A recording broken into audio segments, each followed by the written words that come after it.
한양에서 반나절 거리쯤 가면 두메골이라 불리는 작은 마을이 있습니다. 이 마을에는 특별한 처녀가 살고 있었으니 그녀의 이름은 은심이라 합니다.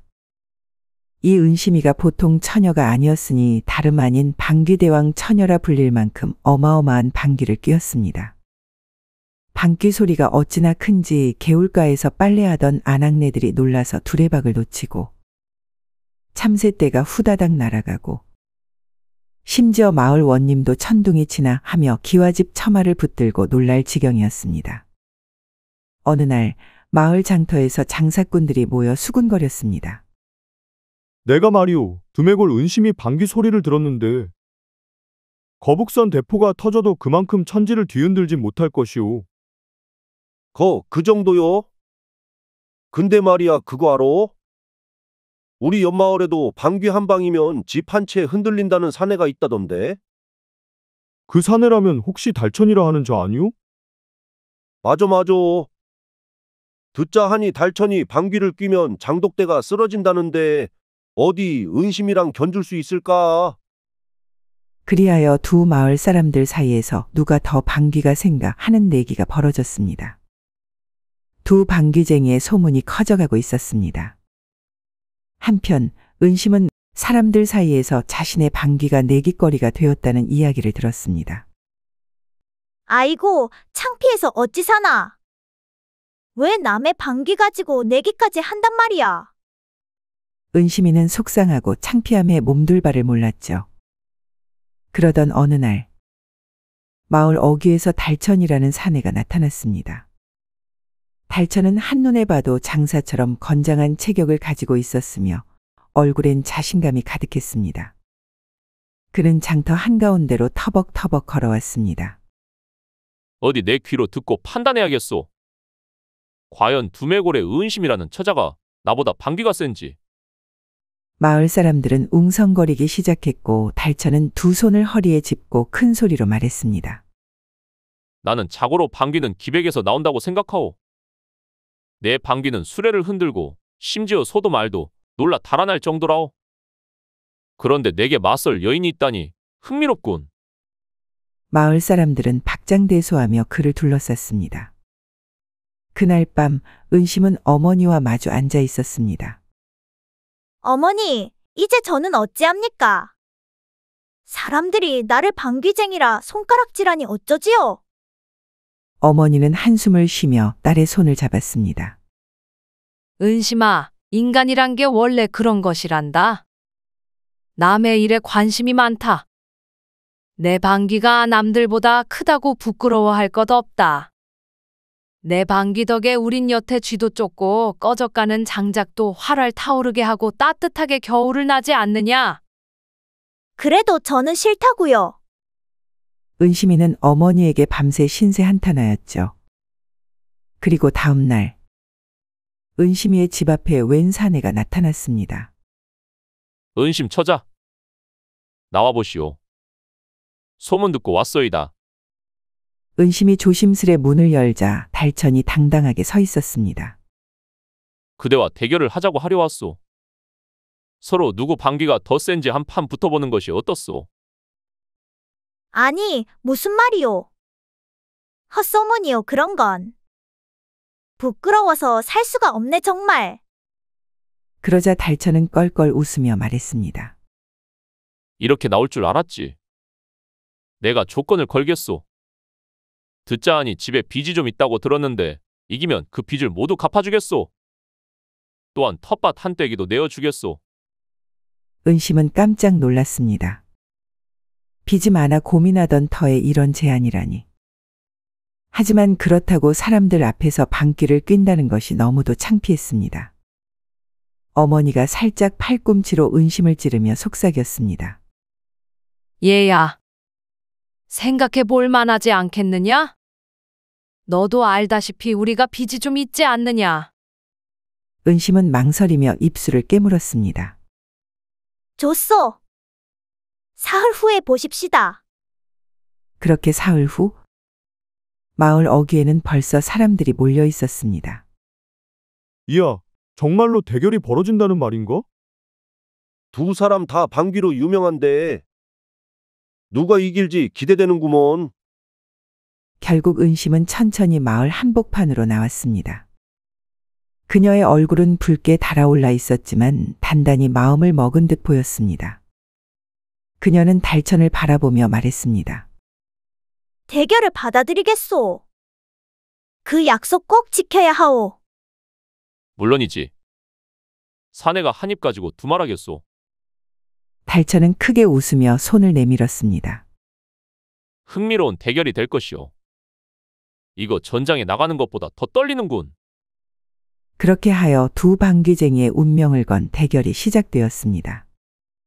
한양에서도 장사들이 구경하러 올 만큼 큰 소문이 난 탓에 두메골 장터에는 사람들로 가득 찼습니다.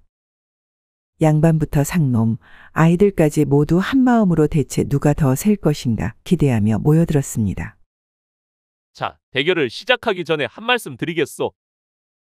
이 대결은 단순한 내기가 아니오.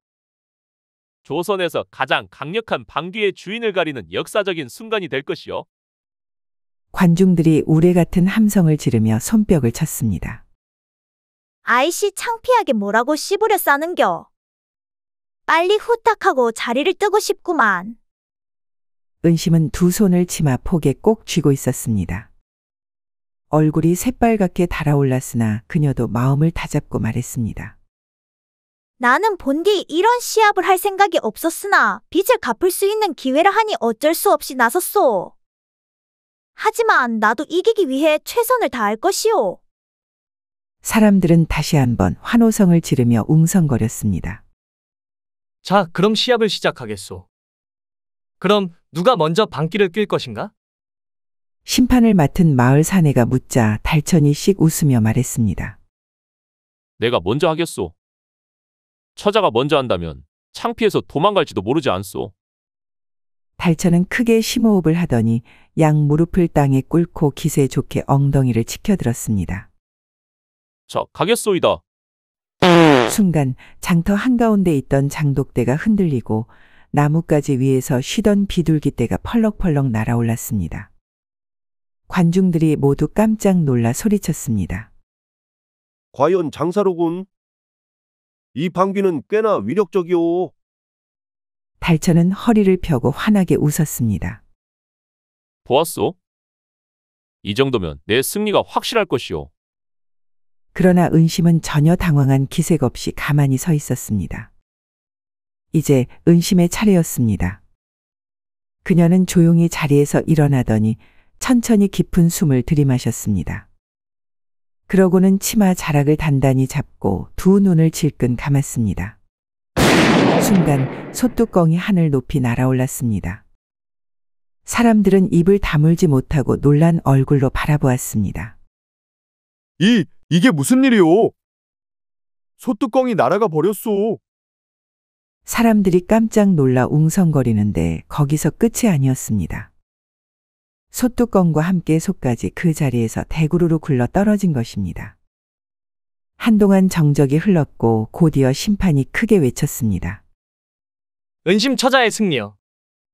사람들이 함성을 지르며 박수를 쳤습니다. 달천은 어이가 없다는 듯 패배를 인정했습니다. 세상에 이런 일이. 내가 이렇게 당할 줄이야? 은심은 얼굴이 새빨개져서 손사래를 쳤지만 마을 사람들은 이미 그녀를 방귀 여제라 부르며 축하하고 있었습니다. 저 처자가 이긴 것은 명백하니 약조는 지키겠소. 은심은 감격스러워하면서도 속으로는 이제 빚도 갚고 가난에서 벗어나겠구나 하고 안도했습니다. 그러나 이제 또 다른 고민이 시작되었습니다. 혼기에 찬 은심이 이제 빚도 다 갚았고 살림도 넉넉해졌으니 장가들려는 사내들이 줄을 설 줄 알았습니다. 하지만 그 어떤 집안도 그녀에게 혼담이 오가지 않았죠. 어느 날 어머니가 근심 어린 얼굴로 은심에게 말했습니다. 은심아, 아무래도 내 소문이 너무 커졌나 보다. 남정네들이 너를 무서워하는구나. 은심은 가만히 있다가 조용히 한숨을 내쉬었습니다. 어머니, 결국 방귀가 이렇게 내 발목을 잡을 줄은 몰랐소. 그때 마당에 서 있던 은심의 아버지가 말했습니다. 걱정 말라. 이 아비가 알아서 하겠다. 아버지, 내 소문이 닿지 않는 먼 마을로 가서 좋은 사내를 찾도록 하자꾸나. 결국 은심의 가족은 먼 마을로 이사를 가기로 했습니다.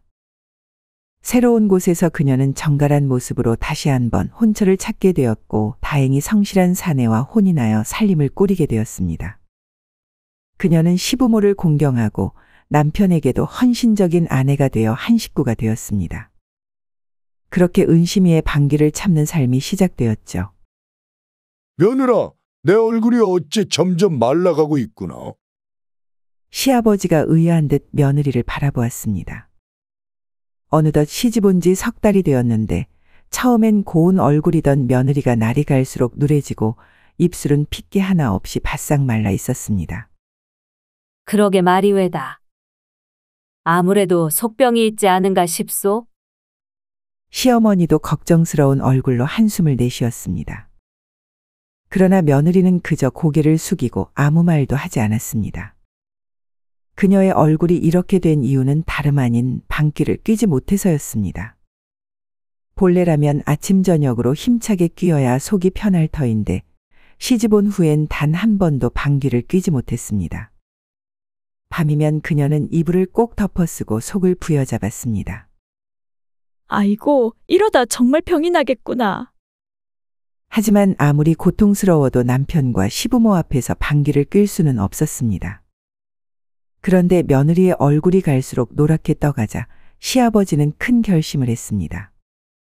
이대로 두었다간 우리 집안에 큰일이 날 것이네. 어서 의원을 불러야겠소. 아, 아버님. 아닙니다. 병이 아닙니다. 아니, 병이 아니라니?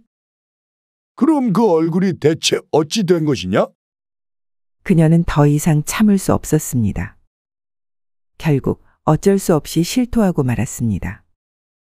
실은 방귀를 참아서 이러하옵니다. 그 순간 방 안에는 정적이 흘렀습니다. 시아버지는 처음엔 멍하니 그녀를 바라보다가 큰 소리로 웃었습니다. 아니, 방귀라면 끼면 될 것을. 방귀 안 끼는 사람도 있더냐? 시어머니도 박장대소하며 고개를 끄덕였습니다. 그래, 뭘 그런 걸 부끄러워하느냐? 내가 우리 집 귀한 며느리인데 방귀쯤이야 아무렇지도 않다. 하지만 아무래도 시댁에서 끼기는. 그리고 제 방귀가 좀. 그러자 시아버지는 손을 휘저으며 말했습니다. 부끄러워할 것 없다. 개의치 말고 어서 마음껏 끼어보거라. 그럼 아버님의 말씀대로 하겠습니다. 은심이는 깊은 심호흡을 한 뒤 그동안 참았던 방귀를 뀌었죠. 천지가 떠나갈 듯한 폭발음이 울렸습니다. 집안에 걸어두었던 족자가 덜컹거렸고 마당에서 놀던 닭들이 깜짝 놀라 펄쩍 뛰었습니다. 순간 강렬한 냄새가 방 안을 가득 채웠습니다. 시아버지와 시어머니는 눈을 부릅뜨고 서로를 바라보다가 동시에 방문을 박차고 뛰쳐나갔습니다. 아니, 이게 뭐야? 전란이라도 터진 게냐? 아이고, 이거 체독 걸려 죽겠소? 하지만 며느리는 오랜만에 방귀를 뀌어 속이 뻥 뚫린 듯 시원했습니다. 아, 이제야 살 것 같네. 은심의 시아버지는 밤새 고민에 빠졌습니다. 이 방귀를 어찌 감당한단 말인가? 아무리 가족이라지만 이 방귀와 함께 평생 살아야 한다고 생각하니 마음이 심란했습니다. 결국 그는 조용히 부인과 상의했습니다. 아무래도 며느리를 사돈댁으로 보내야겠소. 그래야겠지요. 그래도 너무 내보내려는 티를 내지 마시지요. 그렇게 하여 시아버지와 며느리는 친정 나들이라는 핑계로 길을 떠났습니다. 며느리는 친정에 간다는 생각에 연신 싱글벙글 웃으며 시아버지를 모셨습니다. 한참을 가던 중 언덕에 커다란 배나무 한 그루가 보였습니다. 어거, 목이 마르구나. 저 배나무에서 배 하나 따먹으면 좋으련만. 그러자 며느리는 싱긋 웃으며 말했습니다. 아버님 잠시만요. 그녀는 배나무 앞에 서더니 천천히 깊은 숨을 들이마셨습니다. 그 순간 나무가 흔들리며 배가 우수수 떨어졌습니다. 시아버지는 그 광경을 보고 입을 다물지 못했습니다. 그런데 때마침 지나가던 과일 장수가 그것을 보고 깜짝 놀라 뛰어왔습니다. 아니, 이게 무슨 일이오? 이 많은 배는 다 드실 거요? 아니면 저한테 좀 파시구려? 오호라, 이 방귀가 그냥 폐단이 아니라 돈이 되는구나. 그 길로 시아버지는 친정으로 가던 발길을 돌려 곧장 집으로 돌아왔습니다. 집으로 돌아와서는 크게 웃으며 말했습니다. 며느라, 내 방귀는 복덩어리로다. 며느리는 어리둥절하여 물었습니다. 아버님, 무슨 말씀이시온지? 저는 그저 부끄럽기만 합니다. 이제부터 배농사를 할까 한다. 가을마다 배나무 아래에서 마음껏 방귀를 뀌어다오. 네, 며느리의 방귀 덕에 과수원이 번창하면서 시아버지는 점점 더 욕심을 부리기 시작했습니다. 이거 방귀 덕에 배가 이렇게 잘 열리는데 땅을 조금 더 사면 안 되겠는가?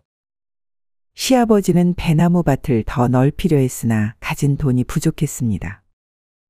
그때 마을에서 가장 악독한 고리대금업자 배서방이 찾아왔습니다. 어르신, 돈이 필요하시다고. 배서방은 꿀바른 말로 시아버지를 유혹했습니다. 제가 큰 돈을 빌려드릴 수 있소. 이자는 아주 조금만 받을 테니 걱정 마시오. 시아버지는 욕심이 앞서서 깊이 생각하지 않고 돈을 빌렸습니다. 그러나 배가 제대로 열리지 않았습니다. 어이구, 이를 어쩐다냐? 돈을 갚아야 하는데 당장에 돈이 없구나. 시아버지는 절망했고 마침내 배에 서방이 사람들을 끌고 와 협박했습니다. 시간이 다 됐는데 돈을 주셔야지. 돈을 못 갚으면 대신 받을 게 있어야지 않겠소? 하면 땅을 가져가시오. 아니요, 땅이 아니라 며느리를 내놓으시오. 무슨 말씀이요? 나를 돈 대신 가져가겠다고. 배서방은 희죽 웃으며 말했습니다. 내 방귀 덕에 배가 우수수 떨어진다지. 내 배밭에서 방귀를 뀌게 하면 나는 배 부자가 될 것이야. 시아버지는 얼굴이 창백해지며 두 손을 부들부들 떨었습니다. 그럴 수 없네. 내 며느리를 빚 대신 넘길 수는 없어. 돈을 갚을 능력도 없으면서 선택할 권리가 있어. 며느리는 이를 악물었습니다. 내가 드리겠소. 받아주시오. 배서방은 어이없는 듯 웃으며 말했습니다. 돈 없는 거 뻔히 아는데 뭘 준다는 거야? 그래, 어서 내어주게. 그럼 순순히 가지. 순간 은심이는 치마를 단단히 움켜쥐고 깊이 심호흡을 했습니다. 받아라. 엄청난 폭발음과 함께 배서방과 그의 부하들이 공중으로 떠올랐습니다. 배서방은 뒤로 나가 떨어졌고 부하들은 허둥지둥 도망치려 했으나 방귀 냄새에 정신을 잃고 쓰러지고 말았습니다. 그러자 며느리는 두 번째 방귀를 준비했습니다. 아직 끝나지 않았소. 그녀는 다시 한번 힘을 모았습니다. 배서방이 쓰러지면서 그가 가지고 있던 빗 문서들이 공중으로 흩날렸습니다. 시아버지는 깜짝 놀라 외쳤습니다. 아니 저건 우리 마을 사람들이 빚진 문서들 아니냐? 바람에 날려 흩어진 빗 문서들이 모두 날아가 버렸습니다. 그 후 그는 거짓골로 다른 마을로 도망쳐 버렸습니다. 그날 이후 마을 사람들은 며느리를 영웅처럼 떠받들었습니다. 우리 마을을 구한 방귀 여왕이요. 나는 내 방귀가 이렇게 쓰일 줄은 몰랐소. 앞으로도 이 방귀로 좋은 일에 힘쓰겠소. 그리하여 매 가을마다 방귀 배 축제가 열리게 되었습니다. 사람들은 배를 따기 전 며느리에게 한방 부탁하오 하고 외쳤고 그녀는 장난스럽게 웃으며 배나무 앞에 섰다고 합니다.